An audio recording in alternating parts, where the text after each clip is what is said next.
Welcome to the WRAL Daily Download. I'm Jack Hagel. North Carolina elections officials are investigating whether a candidate for the state's open U.S. Senate seat actually lives in North Carolina. A voter challenged the eligibility of Republican Margot Dupre, alleging that she lives in Florida. State law requires candidates to live in North Carolina, and Dupre says she does. Officials plan to hold a hearing in the case this week.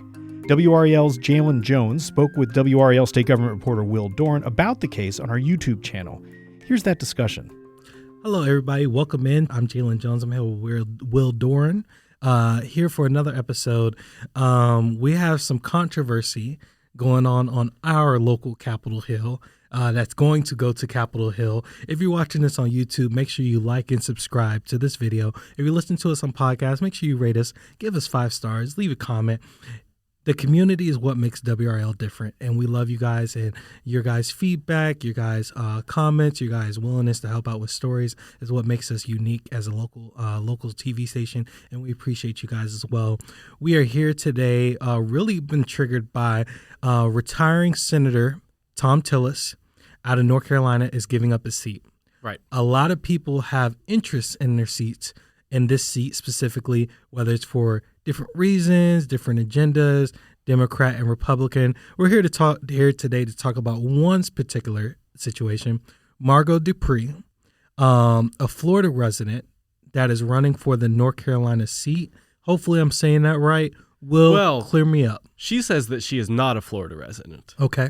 Challengers say that she is. So that is really the heart of this debate here. Mm-hmm. And she is running. She's a Republican. She's one of 7 different Republicans who are running in the primary to replace Thom Tillis. You know, everyone, has heard of Michael Whatley. He's kind of the, seen as the front runner. But you also have folks like Don Brown, yes, Michelle Morrow, who are, big names as well, have some followings. And then there are some people who are a little bit lesser known. And I would say that Margot Dupre is in that category. She says she lives in Charlotte. A just random voter in Fayetteville said he thinks that is not true. And he is asking the State Board of Elections to investigate. And so a few days ago, that is exactly what the State Board of Elections did. They got together to talk about this claim that she doesn't actually live here. Absolutely. And yes, we do investigate these claims. That is a part of our job, as this is a big deal, especially if she's not. And it's a big deal she is, because it's another contender for the seat. You wrote a web article about this, which can be found on WRAL.com. Does one of the North Carolina U.S. Senate candidates live in Florida? That's the title of this article. You can go and find that anywhere. Let's start from the beginning. We found out about this. I guess a whistleblower, someone, I guess so. I don't know if that's the proper term, but we got a complaint. Jerry Rodenhell, Fayetteville Republican, said this. What's next with this story? What's going on here? Well, so what happened at this hearing was that Margot Dupre could have shown up and said, here's my driver's license, here's my utility bill, something else that proves that I'm a North Carolina resident. Mm-hmm. She chose not to do that. Instead, she asked for more time to hire a lawyer. So, no admission of anything, but, for sure the plot thickens. Absolutely. Yes. Because, if you have an easily accessible license or utility bill that shows that you do, in fact, live in North Carolina, you have a house here, this is your residence, you would think that you would just show that instead of asking to hire a lawyer. Now, there could be other reasons. One of the issues is that on her voter registration, she lists her address as a UPS store in Charlotte, and you can't do that. So basically a P.O. box. Right, exactly. And, lots of people do receive mail somewhere else from their actual residence. That's a common thing. I'm one of those people. Okay, there you go. Yes. But I hope that your voter registration shows where you actually live and not just where you pick up your mail, because it shows my home. Yes. There you go. You were following the law. That is what state law requires you to do. Her voter registration does not show that. And so when this first came out, I actually reached out to her. We saw that the state board was investigating these claims. And so I called her up and I said, hey, state board, is looking into whether or not you live in North Carolina. Do you? And she told me, yes, I do live in North Carolina, and I'm going to send you a written statement with some more details. Okay, great. Absolutely. And so get the written statement from her. She says that because of her background in law enforcement, she doesn't like to give out her address. I understand. Now, I do believe that there are some laws in North Carolina that allow people, for instance, if you've been the subject of stalking, or if you're a judge or something else like that, law enforcement officer, you can request permission to not have your address be public. There are reasons there, yes. Right, but it's unclear if she's ever specifically gotten that permission or not. She said that she is a resident here. She declined to share what her actual address is when I talked to her, and then she shows up at the Board of Elections, and I actually got a little bit of a shout out in this meeting. It was unexpected because part of the reason why she asked for more time to hire a lawyer is because she actually didn't even know that the state was investigating her until I called her. And the official quote is, "I only learned of this hearing when the reporter from WRLA or AL, I guess, called me 7 days ago," end quote. That was the direct quote. Yeah, close enough. Close enough. Yes, close enough. On the call side there. But yeah, I mean, that's just basic journalism. When you see that someone's under investigation, first thing you do is you call them and, try to get their side of the story. So she says that she's a North Carolina resident. She has not given out her address either to me or to the state. She's now asking for a lawyer. And actually, in these kinds of hearings, like the state is doing, investigating her, you're not guaranteed a lawyer. This is not a criminal trial where you have a right to counsel or anything like that. So the board could have said, no, we don't care. We're just going to go ahead with this and, make you answer our questions, or, make a decision on whether or not you are allowed to be on the ballot. But they said, look, people get continuances all the time for traffic tickets. This is a bigger deal than a traffic ticket. This is, whether someone is going to be allowed to run for U.S. Senate or not. Like, that is absolutely a bigger deal than a traffic ticket. So, if we give people extra time to go find a lawyer, when they've been caught speeding, we can give her some extra time. So they've actually scheduled this out. It's going to be early February that the board is going to come back again, have a bigger hearing, and really try to get to the bottom of this and decide, is she a North Carolina resident? Did she violate the law? Is she eligible to run for Senate? Let's take a quick break. When we come back, we'll hear more from Jalen Jones and Will Doran on the case of Margot Dupre. Stick around.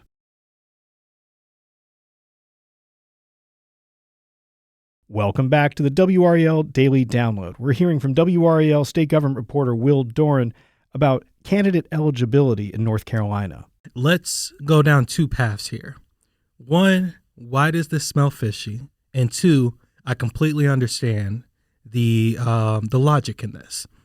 Sounds fishy, correct? Just present your address instead of, oh, I'm just going to go hire a lawyer. That sounds a little fishy. And I mean, to be clear, there are hundreds of people in North Carolina who are running for office this year, including a lot of people who are former law enforcement officers. Yes. Who have given out their address because that is what the state law requires you to do. But like I said, there are also laws that allow in certain cases for people, for public safety reasons, to keep their addresses secret. Absolutely. It is a public record, but there are exceptions to that. And so, there's obviously, there's both sides here. An argument, but what we don't know is, did she actually follow the proper processes for trying to keep her address secret or not? Or, these are the things that, once she does have a lawyer, we will probably get some more answers to. Absolutely. And let's clarify the stance that, hey, if you want to go down the path, I understand the logic of keeping your address secret, obviously, for those reasons. Let's clarify again that I understand the logic point of view.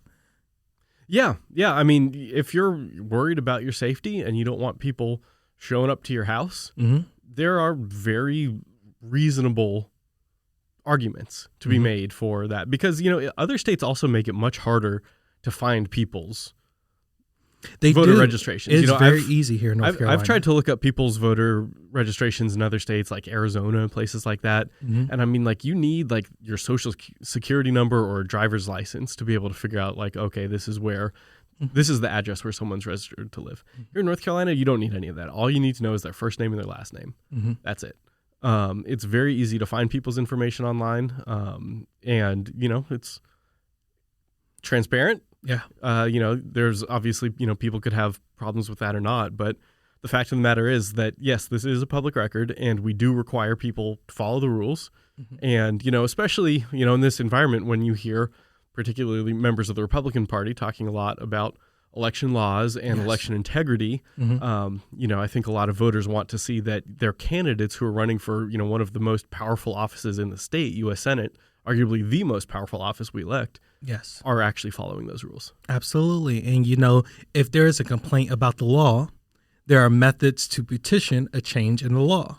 But, in this certain scenario, hey, we're dealing with what the law states as is, and we have to follow that or make sure other people are following that as well. So I understand both sides of the spectrum, and I'm glad we were able to touch on this. Is there anything else missing in this reporting? Yes, we also spoke with the man from Fayetteville, Jerry Reinl, who filed this complaint against her. Because what Margot Dupre said, even though she gave a written statement and then refused to answer any other questions from the board since she didn't have a lawyer, but she did give a written statement in which she said that she thinks that this is politically motivated against her. She didn't say who might have been driving this attack against her, but, there's 6 other Republicans who were running in this primary, so, could be one of them. So we spoke with Jerry from Fayetteville who filed this complaint and asked him that, specifically said, hey, she's accusing you of doing this for political motivations. And he said, no, look, I'm not working for anybody. I'm just a longtime election integrity advocate. I, pay attention to these things. And I was, backgrounding all of the candidates and noticed that, her address is a UPS store in Charlotte, not an actual house. And so I filed this complaint. He said that was his only motivation there. So, there's some people that just have that motivation to just make sure election integrity. And I understand that point of view. And, I guess we're going to continue digging into the story. Yes. Like I said, it's coming up in a few days. The state board is going to be holding her again with another hearing to actually give her more chances. Hopefully she has a lawyer on hand this time because they were not too pleased about delaying this even further. Because, look, voting is already underway. Voting is underway. Yes. That's the thing you got to remember. I mean, people who have requested to vote by mail, they've already been mailing in their ballots. So if people, are voting and not realizing that, hey, actually the state is about to figure out, that one of the candidates might not actually be eligible to run, like they need to figure that out quickly. This is very timely because this election is currently in November 2026, correct? Well, the primary's in March. So, and early voting starts mid-February. So, if we're not having this hearing on her eligibility until early February, and, like I said, people who can vote by mail have already started doing that, the clock is ticking for sure. The clock is ticking, and so are we, especially as we're about to switch gears into winter weather coverage as well a little bit. So I do a little shameless plug, guys. If you guys are looking at the winter weather, you guys can follow anywhere you get WRAL. Go ahead, download the app, like and subscribe on this channel. You guys will stay up to date. We're going to keep you up to date on this situation dealing with Margot Dupre.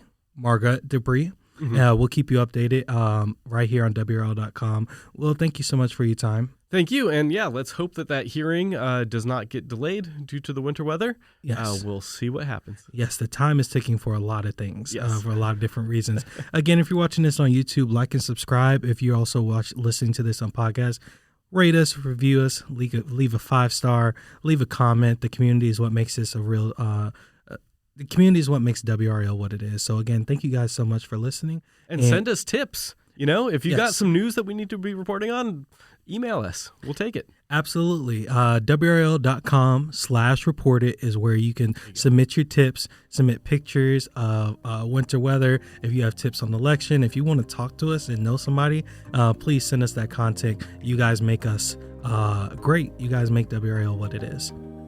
Anything else? I think you nailed it. I appreciate it. I love working with you, Will. Good talking to you again, man. All right, guys. Until next time, thank you guys so much for listening and watching. That's WRAL's Jalen Jones and Will Doran. For our coverage of the Dupre case and for all of our election coverage, go to the NC Capital section of WRAL.com. I'm Jack Hagel. Thanks for joining us, and thanks for listening to the WRAL Daily Download and for making us part of your morning routine. Another great way to get WRAL news is the Morning Briefing newsletter. It's a daily email with Triangle news, events, and headlines to help you get ready for the day. Sign up at WRAL.com/newsletter.